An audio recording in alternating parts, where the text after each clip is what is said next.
আজকে আমরা যে বিষয়ে জানবো সেটি হলো সামুদ্রিক অবক্ষেপ ও সঞ্চয়জাত ভূমিরূপ। প্রথমে এখানে একটু প্রশ্নটা জেনে নিই, আজকে আমরা কি বিষয় জানবো। দেখো, বলছে সঞ্চয়জাত ভূমিরূপ। কি ধরনের সঞ্চয়জাত ভূমিরূপ? সমুদ্র তরঙ্গের দ্বারা সৃষ্ট সঞ্চয়জাত ভূমিরূপ। তাহলে এবার প্রশ্নটি আমি একটু ভেঙে দিই, তাহলে তোমার সুবিধা হবে। কোন তরঙ্গ দ্বারা সৃষ্টি হলো? সমুদ্র তরঙ্গ দ্বারা। কি ধরনের সৃষ্টি হলো? সঞ্চয়জাত ভূমিরূপ সৃষ্টি হলো। এবার সেটি কোথায় সৃষ্টি হবে? সেটি হবে সমুদ্রের তীরবর্তী স্থানে, অর্থাৎ তটভূমিতে।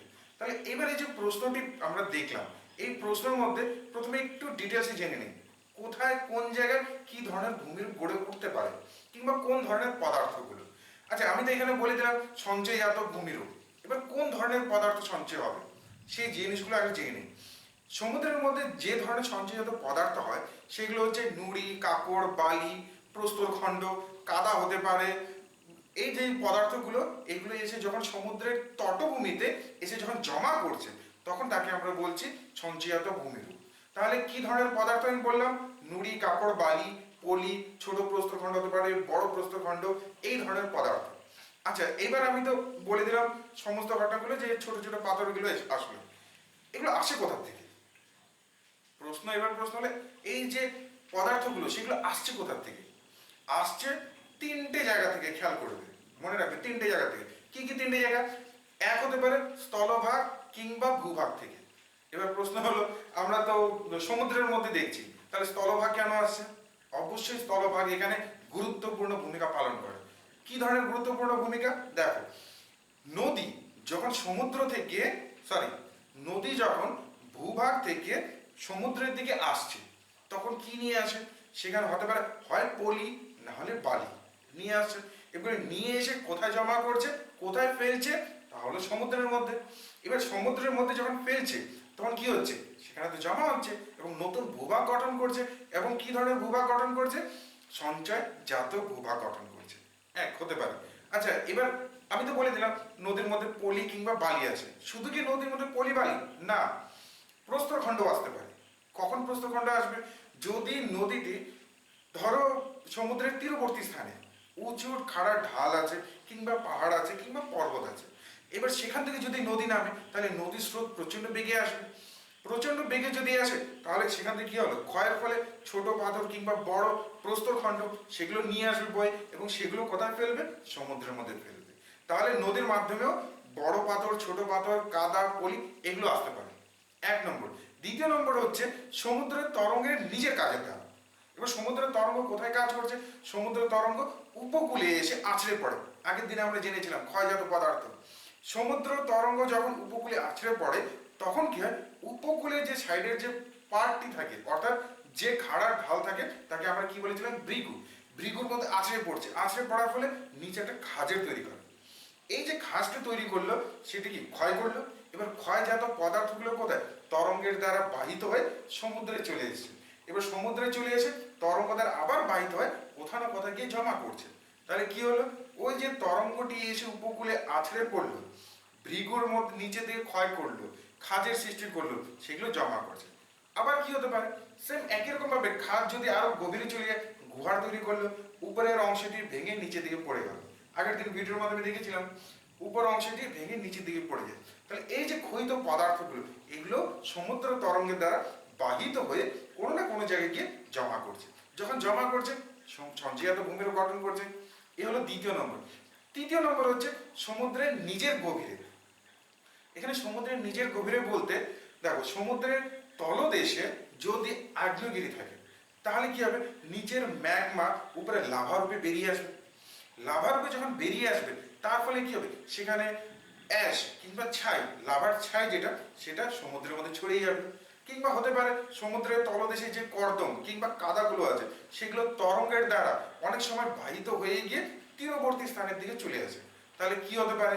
অ্যাশ কিংবা ছাই সেগুলো তীরবর্তী স্থানে আসতে পারে, কর্দমগুলো তীরবর্তী স্থানে আসতে পারে, এসে এখানে জমা করছে। কিন্তু এটার পরিমাণ খুব কম, খুবই কম হয়ে থাকে। সব থেকে বেশি পরিমাণে কোনটা হয়ে থাকে? সেটা হলো স্থলভাগ থেকে যে আসছে। স্থলভাগ থেকে কি এসছে? তাহলে নদী। এবং আরেকটি হতে পারে কি? ভৃগু। ভৃগু যদি ভেঙে পড়ে কিংবা ক্ষয়জাত পদার্থ ক্ষয়ের ফলে সমস্ত অংশগুলো বাইরের দিকে ছড়িয়ে যেতে পারে। তরঙ্গের দ্বারা ছড়িয়ে গিয়ে কি করছে, জমা করে গিয়ে সেখানে সঞ্চয়িত ভূমিরূপ গঠন করছে। আচ্ছা তোমাকে একটা কথা বলে দিই, বাইরে প্রচন্ড বৃষ্টি হচ্ছে, প্রচন্ড মেঘ ডাকছে এবং বৃষ্টি আছে, হয়তোবা তোমার বৃষ্টির আওয়াজটা পেতে পারো।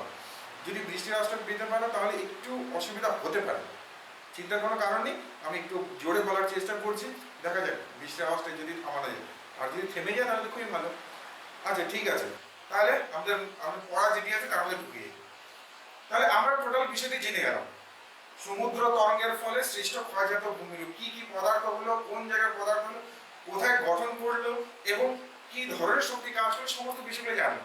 তাহলে আমাদের মূল বিষয়টি এবার জানবো। মূল বিষয় কি ছিল? মূল বিষয় ছিল বিভিন্ন ধরনের ভূমিরূপ। তাহলে এই যে সঞ্চয়িত বিভিন্ন ভূমিরূপগুলো, সেগুলো প্রথমে বোর্ডের মাধ্যমে তুমি একটু দেখে নাও কি কি ভূমিরূপগুলো আমরা জানতে চলেছি, তাহলে তোমার এক এক করে সুবিধা হবে। তাহলে ফার্স্ট আমরা 1 নম্বর দেখব সৈকত ভূমি কিংবা বেলাভূমি, 2য় নম্বর দেখব সামুদ্রিক বাঁধ, 3য় নম্বর দেখব স্পিট, 4র্থ নম্বর দেখব উপসাগর, 5ম নম্বর দেখব উপহ্রদ বা লেগুন। তাহলে এবার আমরা এক এক করে বিষয়গুলি জানি। প্রথম যে বিষয়টি জানবো সেটি হলো সৈকত ভূমি কিংবা বেলাভূমি। এখানে দেখো সৈকত ভূমি কিংবা বেলাভূমি, আগের দিন যখন যে ক্লাসটা ছিল তার মধ্যে একটুখানি বলেছিলাম, একটা গল্প বলেছিলাম, তোমার যদি ক্লাসটা করে থাকো তাহলে নিশ্চয়ই জানবে, যদি না করে থাকো তাহলে গিয়ে দেখে এসো। ওকে, একদম খুব ইন্টারেস্টিং একটা গল্প করেছিলাম। আচ্ছা ঠিক আছে, তাহলে এবার আমাদের যে বিষয়টি আছে আজকে সঞ্চয়িত সৈকত ভূমি তা নিয়ে জানি। সৈকত ভূমি কিংবা বেলাভূমি এটি মূলত গঠন হয় সমুদ্রের তীরবর্তী স্থানে, অর্থাৎ তটভূমিতে। বাইরে একটু প্রচন্ড বৃষ্টি হচ্ছে, আওয়াজটা কোথাও করেছে ঠিক আসছে না, ঠিক আছে, তা আমি আবার চেষ্টা করছি। আচ্ছা, প্রথম যে বিষয়টি আমরা জানবো সেটি হলো সৈকত ভূমি কিংবা বেলাভূমি। দেখো এখানে সমুদ্রের তীরবর্তী স্থানে, যে স্থানে সমুদ্রের তরঙ্গ এসে একদম শেষে টাচ করছে, কোথায়, উপকূলে যেখানে টাচ করছে, সেখানে সঞ্চয়ের ফলে যে ধরনের ভূমির গড়ে উঠছে তাকে আমরা বলছি সৈকত ভূমি। অর্থাৎ আমরা বলতে পারি সমুদ্র তরঙ্গের দ্বারা বাহিত বিভিন্ন পদার্থ উপকূলের তীরবর্তী স্থান অর্থাৎ তটভূমিতে এসে জমা করছে, জমা করার ফলে যে ধরনের ভূমির গড়ে উঠছে তাকে আমরা বলছি সৈকত ভূমি কিংবা বেলাভূমি। ক্লিয়ার হয়ে গেছে? তাহলে এবার খালি একটুখানি সংজ্ঞাটি বোর্ডের মাধ্যমে দেখে নাও, তোমার কাছে টোটালি ক্লিয়ার হয়ে যাবে। সমুদ্র উপকূলে তরঙ্গ দ্বারা বাহিত নানান আকারের শিলাখণ্ড, নুড়ি, কাকর, বালি প্রভৃতি তটভূমির ওপর সঞ্চিত হয়ে সমুদ্রের দিকে ঈষৎ ঢালু প্রায় সমতল ভূভাগ গড়ে ওঠে, তাকে সৈকত বা বেলাভূমি বলে। এখানে দেখো একটা ওয়ার্ড আছে যেটা হলো ঈষৎ। ঈষৎ মানে হচ্ছে সামান্য। এখানে আমি কি বললাম, যে সমুদ্রের তীরবর্তী স্থানে এসে জমা করছে। এবার যখন জমা করছে, এবার জমা করতে করতে একটা ঢাল তৈরি হবে, কিন্তু এখানকার যে ঢালটি খুব খাড়া ঢাল কখনো হয় না, ঢালটি সামান্য পরিমাণে ঢাল হয়ে থাকে। এই যে সামান্য পরিমাণ ঢাল, একে বলা হচ্ছে ঈষৎ ঢাল। আচ্ছা তাহলে আমরা সংজ্ঞাটি জেনে নিলাম। এইবার আমরা এই যে উপকূলগুলো আছে সেগুলো কি কি উপাদান দ্বারা গঠন করছে তা আমরা জানি। উপকূলগুলো মূলত দুটো উপাদান দ্বারা গঠন করে, এক হচ্ছে কি স্থূল পদার্থ, আর একটি হচ্ছে সূক্ষ্ম পদার্থ। স্থূল কথার অর্থ যখন নুড়ি, কাকর, বালি এগুলো যদি বড় আকারে থাকে, যেরকম পাথরের খণ্ড বড় অর্থাৎ প্রস্তরখণ্ড একটু বড়, নুড়ি, কাকর এগুলো যখন বড়, এগুলো যখন সমুদ্রের তীরবর্তী স্থানে অর্থাৎ তটভূমিতে এসে জমা করে যে সৈকত ভূমি গঠন করছে তাকে আমরা বলছি স্থূল সৈকত ভূমি। আবার বলছি, কথাটি ক্লিয়ার করে নাও, ছোট থেকে শুরু করে বড় এই ধরনের প্রস্তরখণ্ড কিংবা পাথর, নুড়ি, কাকর, বালি এগুলো যখন এসে তীরবর্তী স্থানে জমা করছে অর্থাৎ তটভূমিতে এসে জমা করছে, জমা করে যে ধরনের ভূমিরূপ গঠন করছে তাকে আমরা বলছি স্থূল সৈকত ভূমি। তাহলে সূক্ষ্ম কোনটি হবে? অবশ্যই সূক্ষ্ম হবে, যেটি ছোট। কি ধরনের? যদি কাদা হতে পারে কিংবা বালি হতে পারে, এগুলো যখন ধীরে ধীরে এসে তীরবর্তী স্থানে এসে জমা করে, শুধুমাত্র কি বললাম কাদা এবং বালি এগুলো এসে যখন জমা করছে, জমা করার পর সেগুলো যদি একটা সৈকত ভূমি গঠন করে, তাহলে যে সৈকত ভূমি গঠন করলো তাকে আমরা বলছি সূক্ষ্ম সৈকত ভূমি। এই সৈকত ভূমিগুলোকে আকৃতি এবং গঠন অনুসারে কয়েকটি ভাগে ভাগ করা থাকে। কয়েকটি? সেটি হলো মোট 4টি ভাগে ভাগ করা থাকে। কি কি 4টি ভাগ? 1 নম্বর হচ্ছে কি উপল সৈকত ভূমি, দ্বিতীয় নম্বর বালুকাময় সৈকতভূমি, তৃতীয় পকেট সৈকতভূমি, চতুর্থ হচ্ছে গিয়ে অর্ধচন্দ্রাকৃতি সৈকতভূমি। তাহলে আমরা এই যে সৈকতভূমিগুলো চলো এক এক করে আলোচনা করি। ফার্স্ট এক নম্বর ছিল উপল সৈকতভূমি, অর্থাৎ যে সৈকতভূমিতে নুড়ি কাকড় বালি এগুলো এসে যদি জমা করে তখন সেটা বলা হচ্ছে উপল সৈকতভূমি। খেয়াল করবে উপল কথার উপল কি বললাম, নুড়ি কাকড় বালি, অর্থাৎ একটু বড় ধরনের পদার্থ এসে যে ধরনের সৈকতভূমি গড়ে তুললো তাকে আমরা বলছি উপল সৈকতভূমি। দ্বিতীয় নম্বর কি ছিল, বালুকাময় সৈকতভূমি, অর্থাৎ বুঝতে পারছো যে সৈকতভূমিতে বালু এসে জমা করছে, যদি বালু এসে জমা করে তাহলে বালুকাময় সৈকতভূমি। তৃতীয় নম্বর আছে, তৃতীয় নম্বর হলো পকেট সৈকতভূমি। এখানে পকেট কথার অর্থ বুঝতে পারছো, অর্থাৎ ছোট কোনো উপসাগরের ভেতরের দিকে যদি ছোট ধরনের কিংবা যে কোনো তীরবর্তী স্থানে মানে সমুদ্রের তীরবর্তী স্থানে যদি ছোট ধরনের সৈকতভূমি গড়ে ওঠে তখন সেটাকে আমরা বলছি পকেট সৈকতভূমি। তাহলে এটা মূলত কথা দেখা যায় যেটা হচ্ছে উপসাগর যেগুলো আছে উপসাগরের তীরবর্তী স্থানে, যেগুলো উপসাগর আছে তার ভেতর দিকে, যেখান থেকে উপসাগর শুরু হচ্ছে তার ভেতর দিকে ছোট্ট করে একটা অংশ দেখা যায় সেটা পকেট সৈকতভূমি। দেখো ওখানে ছবির মধ্যে দেখাচ্ছি, এই যে ছবির মধ্যে দেখতে পাচ্ছ ছোট্ট করে অংশটি হলুদ রঙের, এই অংশটিকে আমরা বলছি পকেট সৈকতভূমি। ঠিক একই রকম ভাবে যদি এই সৈকতভূমি বড় হয় কিংবা বিশাল বড় হয়ে থাকে তখন সেটাকে আমরা বলবো অর্ধচন্দ্রাকৃতি সমভূমি সৈকতভূমি। তাহলে এবার বোঝা গেছে, তাহলে ছোট যদি সৈকতভূমি হয় পকেট সৈকতভূমি, সেই সৈকতভূমি যদি বড় আকৃতি হয়ে থাকে তখন সেটাকে আমরা বলবো অর্ধচন্দ্রাকৃতি সৈকতভূমি। তাহলে সৈকতভূমিগুলো ক্লিয়ার হয়ে গেছে। প্রথম থেকে একটুখানি আমি আলোচনা করে নিই, কি বলেছিলাম সৈকতভূমি কোথায় গড়ে উঠেছিল, সমুদ্রের তীরবর্তী, কি দ্বারা গড়ে উঠেছিল, নুড়ি কাপড় বালি প্রভৃতি পদার্থগুলো এসে এখানে জমা করে উপকূল স্থানে তটভূমিতে এই সৈকতভূমি গড়ে উঠেছিল, তাই তো। দ্বিতীয় নম্বর আমরা কি বলেছিলাম, দ্বিতীয় নম্বর ছিল এই যে গঠনগুলো হয়, কি কি দ্বারা গঠন হয়, দু ধরনের গঠন, একটা স্থূল সৈকতভূমি এবং আরেকটি হলো সূক্ষ্ম সৈকতভূমি। সরি, এই যে সৈকতভূমিগুলো দ্বিতীয় নম্বরে আমরা কি ছিলাম চারটে ভাগে ভাগ করেছিলাম। কি কি ভাগ ছিল, এক নম্বর ছিল উপল সৈকতভূমি, অর্থাৎ যেটার মধ্যে নুড়ি কাপড় বালি আছে সেটা উপল সৈকতভূমি। দ্বিতীয় নম্বরে আমরা কি জেনেছিলাম বালুকাময় সমভূমি, বুঝতে পারছি কারণ বালু যদি থাকে বালুকাময় সমভূমি। তৃতীয় নম্বর আমরা কি জেনেছিলাম, তৃতীয় নম্বর পকেট সৈকতভূমি, যদি সৈকতভূমিটি ছোট হয়ে থাকে পকেট সৈকতভূমি। চতুর্থ নম্বর কি বলেছিলাম অর্ধচন্দ্রাকৃতি, অর্থাৎ যদি সৈকতভূমি বড় হয়ে থাকে অর্ধচন্দ্রাকৃতি, আমরা বড় আকৃতির অর্ধচন্দ্রাকৃতি। কেন অর্ধচন্দ্রাকৃতি, সৈকতভূমি অংশ সোজা নয় যদি বেঁকা হয়ে থাকে তখন সেটাকে বলা হয়েছিল অর্ধচন্দ্রাকৃতি। ক্লিয়ার হয়ে গেছে? তাহলে আশা করি তোমার কাছে এই সৈকতভূমি সম্বন্ধে টোটাল বিষয়বস্তু একবারে ক্লিয়ার হয়ে গেছে। এবার দ্বিতীয় নম্বর পয়েন্ট জানবো। দ্বিতীয় নম্বর পয়েন্ট হলো গিয়ে সামুদ্রিক বাঁধ। এখানে দেখো সামুদ্রিক বাঁধ হলো গিয়ে সমুদ্রের উপকূল থেকে যদি একটু দূরবর্তী স্থানে যদি সঞ্চয়ের ফলে যে ধরনের ভূমির গড়ে উঠছে তাকে আমরা বলছি সামুদ্রিক বাঁধ। আমি আবার খেয়াল করো, আমি আবার বলছি, কি বলছি, উপকূল থেকে একটু দূরবর্তী স্থানে কি করছে ওখানে জমা করছে, যখন জমা করার ফলে যে ধরনের ভূমির গঠন করছে তাকে আমরা বলছি সামুদ্রিক বাঁধ। দেখো এখানে বাঁধটি শুধু এক জায়গায় জমা করে না, সেটাকে অনেক সময় লম্বা আকৃতির হতে পারে, অনেক সময় একটু বেঁকে অবস্থান করতে পারে, বিভিন্ন ধরনের ভাবে অবস্থান করতে পারে। আমরা ডিটেলসে জানবো পরের ভিডিওতে। এখানে দেখো পরের ভিডিও আমি বললাম কেন, এই যে সামুদ্রিক বাঁধ আছে এটা অনেকটাই বড় বিষয়, এখানে যদি গ্রাফিক্স করে না বোঝায় একটু কনফিউশন হয়ে যাবে। সেজন্য আমি করলাম কি এই ভিডিওটি পরের নেক্সট যে ক্লাস আছে তার মধ্যেই আমি আলোচনা করব, ডিটেলসে গ্রাফিক্স সম্বন্ধে আলোচনা করব, তাহলে তোমার একদম টোটাল পয়েন্টগুলো ক্লিয়ার হয়ে যাবে। আচ্ছা ঠিক আছে, তাহলে এই সাময়িক বাঁধ আছে শুধু পয়েন্টগুলো আমরা জেনে নিই। এখন কি কি পয়েন্ট আমরা এখানে পয়েন্ট বলতে কি কি ধরনের বাঁধ আমরা দেখতে পাবো সেটি আমরা একটু দেখে নিই বোর্ডের মধ্যে। দেখো যে যে পয়েন্টগুলো আমরা জানবো তার মধ্যে এক নম্বর পুরোদেশীয় বাঁধ, দু নম্বর অনুতটীয় বাঁধ, তিন নম্বর প্রতিবন্ধক বাঁধ, চতুর্থ টম্বল। তাহলে দেখে নিলাম পয়েন্টগুলি কি কি পয়েন্ট আমরা জানবো। আমি আবার বলছি এই যে পয়েন্টগুলি আমরা জানবো এটা কিন্তু আমি জাস্ট এখন বোর্ডে দিয়ে দিলাম, এটাই আমি নেক্সট ভিডিওর মধ্যে ডিটেলসে গ্রাফিক্সের মাধ্যমে অথবা ছবির মাধ্যমে ডিটেলসে করে দেবো, তাহলে তোমার টোটাল বিষয়বস্তুটা ক্লিয়ার হয়ে যাবে একবার। আচ্ছা তাহলে পরের পয়েন্টে যাচ্ছি, তিন নম্বর পয়েন্ট কি ছিল, স্পিড। ঠিক আগে যেরকম বললাম পুরোদেশের বাদ, স্পিডটাও ঠিক একই রকম ভাবে নেক্সট ভিডিওর মধ্যে আলোচনা করবো। তবে একটুখানি বলে দিই স্পিড কি জিনিস এবং কিভাবে তৈরি হতে পারে। দেখো স্বাভাবিক বাঁধ যখন আমরা দেখছিলাম তখন কি দেখেছিলাম, সমুদ্র থেকে দূরবর্তী স্থানে, তাই না, সমুদ্র থেকে দূরবর্তী স্থানে সেখানে জমা করছে। এবার জমা করে সেই স্থানে একটা বাঁধের তৈরি করলো, সঞ্চয়জাত বাঁধ। এই বাঁধটিকে সামুদ্রিক বাঁধ বললাম। আমি আবার বলছি, সমুদ্র থেকে দূরবর্তী স্থানে। কিন্তু এমন যদি হয় যে উপকূল আছে সেই উপকূল থেকেই যদি বাঁধের সৃষ্টি হয়, অর্থাৎ এমন সঞ্চয়জাত ভূমিরূপ উপকূল থেকে ধীরে ধীরে জমা হতে হতে সমুদ্রের দিকে চলে যাচ্ছে।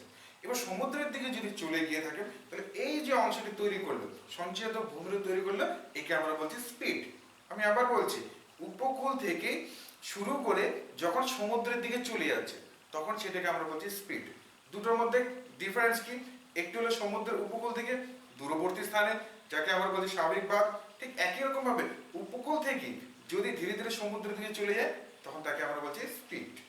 ক্লিয়ার হয়ে গেছে দুটোর মধ্যে ডিফারেন্সটা কি? আচ্ছা, স্পিডের যে যে পয়েন্টগুলি আছে সেই পয়েন্টগুলো খালি একটু দেখে নাও, নেক্সট ভিডিওতে আমি আলোচনা করে নেব। প্রকৃতি ও বৈশিষ্ট্য অনুসারে স্পিডের শ্রেণীবিভাগ: হুক, জৈগিক হুক, ঘূর্ণন, স্পিড, পাখাযুক্ত অগ্রভূমি, লুপ বা বাঁধ, কাস্কেড স্পিড। স্পিডের পয়েন্টগুলো দেখে নিলেন। তাহলে এই পয়েন্টগুলো জাস্ট এখন মনে রাখো, নেক্সট ভিডিওতে যখন আমি আপলোড করে দেবো তখন তোমার কাছে টোটাল বিষয়টা আমি ক্লিয়ার করে দেবো। আচ্ছা ঠিক আছে, তাহলে পরের কি পয়েন্ট ছিল? পরের পয়েন্ট ছিল উপহ্রদ কিংবা লেগুন। এটা লেগুন দেখো, যদি সমুদ্রের তীরবর্তী অঞ্চলে কোনো জলাশয় গড়ে ওঠে তখন তাকে বলছি লেগুন, কিংবা বলা হয় লেগুন কিংবা উপহ্রদ। এবার প্রশ্ন আসতে পারে, জলাশয় আবার কি করে তৈরি হতে পারে? দেখো, সমুদ্রের তীরবর্তী স্থানে কোনো যদি খাঁজ থাকে কিংবা ভাঁজ থাকে, এবার তার পার্শ্ববর্তী অঞ্চল অর্থাৎ সমুদ্রের ভেতরের দিকে যদি বাঁধের তৈরি হয়, আমরা আগে জেনেছিলাম স্বাভাবিক বাঁধ, একটুখানি জেনেছিলাম, এই বাঁধের সৃষ্টি হলো, তার ফলে ভেতরের যে জলটি আছে সেটি যদি আটকে গিয়ে থাকে, এবার ভেতরের জলটি যখন আটকে গেল তখন সেটাকে আমরা বলছি উপহ্রদ। খেয়াল করে কি বললাম, চারদিকে কি হলো? বাঁধের সৃষ্টি হলো, বাঁধের ফলে মাঝের জলটি আটকে গেল। ছবির মধ্যে দেখতে পাচ্ছ কি ধরনের, যে অংশটি আছে মাঝের অংশটি, সেটি কি করলো? সাইডের যে অংশটি সেটি সঞ্চয়ের দ্বারা জমা হয়ে গেলো, সঞ্চয়ের দ্বারা ভূমিরূপ তৈরি করলো এবং ভেতরের অংশটি আটকে গেল। এই যে ভেতরের অংশটি আটকে গেল, একে আমরা বলছি উপহ্রদ, কিংবা ভারতে এটিকে বলা হয় থাকে লেগুন। কোনো কোনো জায়গায় সেটিকে কয়াল বলা হয় থাকে, যেরকম কেরালায় ভেম্বানাথ কয়াল, নামটা শুনেছ? ঠিক একই রকম ভাবে উড়িষ্যার উপকূলে আছে বিখ্যাত একটা হ্রদ আছে, কি হ্রদ? চিল্কা হ্রদ। ঠিক একই রকম চারদিকে ঘেরো করে আছে, মাঝখানে হ্রদ তৈরি করছে। এই যে হ্রদটি, এটিকে আমরা বলে থাকি লেগুন। তাহলে লেগুন বোঝা গেছে কি ধরনের। আচ্ছা, লেগুনের একটুখানি বৈশিষ্ট্য দেখে নিই। দেখো বোর্ডের মধ্যে বৈশিষ্ট্যটি, লেগুন হলো সম্পূর্ণভাবে বিক্ষিপ্ত বা আংশিক আবদ্ধ উপকূলীয় অংশের লবণাক্ত জলভাগ। দ্বিতীয় নম্বর, লেগুনের মধ্যস্থিত জল শান্ত প্রকৃতির হয়ে থাকে। তৃতীয়, লেগুন সাধারণত উদ্ভিদ দ্বারা আবৃত হয়ে থাকে। উদ্ভিদের মধ্যে যেমন ম্যানগ্রোভ উদ্ভিদ। ভারতের বৃহত্তম লেগুন হলো উড়িষ্যার উপকূলের চিল্কা হ্রদ ও সাগর দ্বীপের জোয়ারি লেগুন। একটু আগে তোমাকে বলেছিলাম কয়ালের কথা, ঠিক একই রকম ভাবে যেরকম মালাবার উপকূলে আছে অষ্টামদি আছে, ভেম্বানাথ আছে প্রভৃতিকে স্থানীয় ভাষায় এগুলোকে কয়াল বলা হয়। তাহলে উপহ্রদ ক্লিয়ার হয়ে গেছে। আমি বৈশিষ্ট্যটাকে একটুখানি বলে দিই। দেখো, যখন স্থলভাগটি গঠন করছে তাহলে ভেতর দিকে যে অংশটি তাকে তো আমরা লেগুন বলছি। এবার এই যে লেগুনটি আছে, বাইরে থেকে সমুদ্র তরঙ্গ এসছে, কিন্তু সমুদ্রের তরঙ্গ কি ওই যে মাঝখানে বেরিয়ার অর্থাৎ যে বাঁধটি তৈরি করছে ওখানে বাধা পাচ্ছে, তার ফলে কি তরঙ্গ ভেতরে ঢুকতে পারছে না। এবার ভেতরে যদি না ঢোকে তাহলে ভেতরের জল কি হবে? শান্ত হয়ে থাকবে। এবার আরেকটা ধরনের বৈশিষ্ট্য, সেটা কি? যদি ভেতরে জল শান্ত হয়ে থাকে তাহলে ওর চারদিকের যে অংশগুলো সেখানে কিন্তু বিভিন্ন ধরনের উদ্ভিদ গড়ে ওঠে। কি ধরনের উদ্ভিদ? একটু আগে বললাম সেটা হলো ম্যানগ্রোভ। যেরকম তোমরা ম্যানগ্রোভ দেখছিলাম, সুন্দরবন অঞ্চলের ম্যানগ্রোভ, তাই না? খুব বিখ্যাত ম্যানগ্রোভ এখানটায়, আমরা প্রত্যেকেই জানি সুন্দরবন অঞ্চল বিখ্যাত ম্যানগ্রোভ। ঠিক একই রকমভাবে যতগুলো নদী এসছে, যেখানে নদীগুলো এসে মিশছে সেখানে কিন্তু ম্যানগ্রোভ বর্ণা দেখতে পাচ্ছি। ম্যানগ্রোভের মানে উৎপত্তির মূল বৈশিষ্ট্যগুলো কি জানা আছে? দেখো, ম্যানগ্রোভ কোথায়? এক হচ্ছে কি যেখানে কাদা মাটি আছে সেখানে হতে পারে। দ্বিতীয় হতে পারে কি এই যে উপকূল অংশগুলো যেখানে উপর হ্রদ তৈরি করছে এখানে হতে পারে। আচ্ছা, এই যে হ্রদগুলো, এই জল কি ধরনের হবে? মিষ্টি জল নাকি লবণাক্ত জল? অবশ্যই লবণাক্ত জল হবে, তাই না? তাহলে তিন ধরনের বৈশিষ্ট্য। এক ধরনের কি বলতে পারি, এখানকার জল শান্ত প্রকৃতির। দ্বিতীয় নম্বর বৈশিষ্ট্য জল লবণাক্ত। তৃতীয় নম্বর বৈশিষ্ট্য কি এখানে ম্যানগ্রোভ উদ্ভিদ দেখতে পারি। তাহলে উপহ্রদ কিংবা লেগুন ক্লিয়ার হয়ে গেছে তোমার কাছে। এবার লাস্ট পয়েন্টটি আমরা জানি। লাস্ট পয়েন্ট কি ছিল? উপসাগর। উপসাগর হচ্ছে গিয়ে একদিক খোলা এবং তিন দিক যদি সমুদ্র স্থলভাগ দ্বারা যদি বেষ্টিত থাকে তখন সেটাকে বলছি উপসাগর। খেয়াল করো এখানটায় দেখো একদিকে সমুদ্র আছে এবং এর তিন দিক উপর এবং দু সাইডে এই স্থানের মধ্যে কিন্তু চারদিক ঘেরা আছে। কি দিয়ে ঘেরা আছে? স্থলভাগ দ্বারা। এবার এই যদি স্থলভাগ দিয়ে যদি ঘেরা থাকে এবং একদিক যদি খোলা থাকে তখন সেটাকে আমরা বলছি উপসাগর। অর্থাৎ এই যে উপসাগরটা হলো কি সমস্ত সাগরের একটা ছোট্ট রূপ। আচ্ছা এবার প্রশ্ন আসতে পারে, এবার একটা প্রশ্ন হতে পারে, এই তো উপসাগরটা সমুদ্র দ্বারা তৈরি হলো, কিন্তু এখানে সঞ্চয় কেন হলো? সঞ্চয় কোথায় হলো? এখানটায় এটা সমুদ্র দ্বারা হলো। ওই উপসাগর মূলত গঠন হয় পাত সঞ্চালনের ফলে। তাহলে পাত সঞ্চালন তো আলাদা জিনিস, কিন্তু সঞ্চয়ের ফলে কোথায় হলো? সঞ্চয়ের ফলে কি হচ্ছে? এই যে উপসাগরটি আছে এর তীরবর্তী স্থানে যখন সেখানে নুড়ি কাপড় বালি প্রভৃতি এসে জমা করছে তাহলে উপসাগরের আকৃতি নতুনভাবে আকৃতি ধারণ করছে। দেখো প্রথমে এক ধরনের আকৃতি ছিল, তারপর কি হচ্ছে ধীরে ধীরে জমা করতে করতে আরেক ধরনের আকৃতি হলো। তাহলে এই যে আকৃতি হলো তত একটা উপসাগরের আকৃতি হলো, তখন সেই জন্য এটাকে আমরা বলছি সঞ্চয়জাত কুমির। তাহলে কি হচ্ছে যখন কোনো পদার্থ এসে জমা করে উপসাগরের আকৃতি ধীরে ধীরে অন্যরকম চেঞ্জ করে দিচ্ছে অর্থাৎ পরিবর্তন করে দিচ্ছে তখন সেটাকে আমরা বলতে পারি সঞ্চয়জাত ভূমি। তাহলে বিষয়টি ক্লিয়ার হয়ে গেছে। আচ্ছা এবার এর কয়েকটি বৈশিষ্ট্য আমরা খালি একটু জেনে নিই। উপসাগরের বৈশিষ্ট্য: মহাসাগরের ক্ষুদ্র প্রতিরূপ হলো উপসাগর। দ্বিতীয়, যে মহাসাগর যত ভগ্ন সেই মহাসাগরের উপসাগরের সংখ্যা তত বেশি। তৃতীয়, উপসাগর তার সুন্নিবিশিষ্ট দেশের প্রশাসনের অধীনে থাকে। এখানে উপসাগরের বৈশিষ্ট্য একটুখানি আলোচনা করে নিই। ফার্স্ট এক নম্বর কি বলেছিলাম? মহাসাগরের ক্ষুদ্র প্রতিরূপ, অর্থাৎ এই উপসাগরগুলো বিশাল বড় যে মহাসাগরগুলো আছে তার ছোট্ট একটা রূপ হচ্ছিল গিয়ে এই উপসাগর। দ্বিতীয় নম্বর কি ছিল? দ্বিতীয় নম্বর ছিল এই উপসাগরগুলো উপকূল অঞ্চলে যত ভাঙা থাকবে অর্থাৎ ভগ্ন থাকবে উপসাগরের সংখ্যা তত বেশি হবে। ধর দেখা গেল কোনো একটা জায়গায় ভাঙা হলো এখানে একটা উপসাগর, আরেকটি জায়গায় ভাঙা হলো ওখানে আরেকটা উপসাগর, আরেকটি জায়গায় ভাঙা হলো কিংবা ভগ্ন থাকলো সেখানে আরেকটা উপসাগর। তাহলে উপসাগরগুলো উপকূল যত বেশি ভগ্ন হবে তত কিন্তু ঠিক উপসাগর সংখ্যা বেশি হবে। তৃতীয় নম্বর বৈশিষ্ট্য কি জেনেছিলাম? যে উপসাগরগুলো যে দেশের অধীন মানে কোনো একটা প্রশাসনের অধীন, অর্থাৎ যে দেশের পাশে অবস্থিত সেই দেশের প্রশাসনের অধীনে হবে। অর্থাৎ আমার দেশ যেরকম ধরো কথা আমার দেশের পাশে যে উপসাগরটি আছে সেটা আমার প্রশাসনের অধীনে হবে। যেরকম ধরো ভারতের কাম্বে উপসাগর ভারতের কিন্তু প্রশাসনের অধীন, ঠিক একই রকম ভাবে প্রত্যেক যে যে দেশগুলো আছে সমস্ত দেশের পাশে যে উপসাগরগুলো আছে সেগুলো সেই সেই দেশের অধীনে হতে পারে সেই সেই দেশের অধীন। তাহলে উপসাগরগুলো এখানে ক্লিয়ার হয়ে গেছে। তাহলে আজকের যে পড়ার বিষয়বস্তু ছিল সামুদ্রিক অবক্ষেপ ও তার সঞ্চয়িত ভূমির, আশা করি তোমার কাছে অনেকটি ক্লিয়ার হয়ে গেছে। যদি ক্লিয়ার না হয়ে থাকে তাহলে কমেন্ট বক্সে কমেন্ট করো। হ্যাঁ তবে বলে দিই তোমাকে ওই যে দুটো পয়েন্ট কথা বলেছিলাম, কি পয়েন্ট বলেছিলাম? সামুদ্রিক বাঁধ এবং স্পিড, এই দুটো কিন্তু অবশ্যই নেক্সট ভিডিওর মধ্যে আপলোড করে দেবো এবং অবশ্যই সেটাকে দেখবে। আমি আবার বলছি অবশ্যই দেখবে। যদি না দেখো তাহলে কি হবে আজকের যে টোটাল পড়াটি আছে অর্থাৎ টোটাল সামুদ্রিক অবক্ষেপ এবং সঞ্চয় ক্লিয়ার হবে না। কিন্তু আমি জাস্ট তখন সামুদ্রিক বাঁধ নিয়ে এবং স্পিড নিয়ে সংজ্ঞাটি বলেছিলাম, ডিটেলসে কিন্তু সংজ্ঞাটি এবং পয়েন্টগুলো আলোচনা করেছিলাম, ডিটেলসে কিন্তু আলোচনা করিনি। ডিটেলসে আমি নেক্সট ভিডিওর মধ্যে আলোচনা করব। তাহলে আজকের মতো এখনই থাক, যদি কোনো অসুবিধা থাকে গুড টাটা।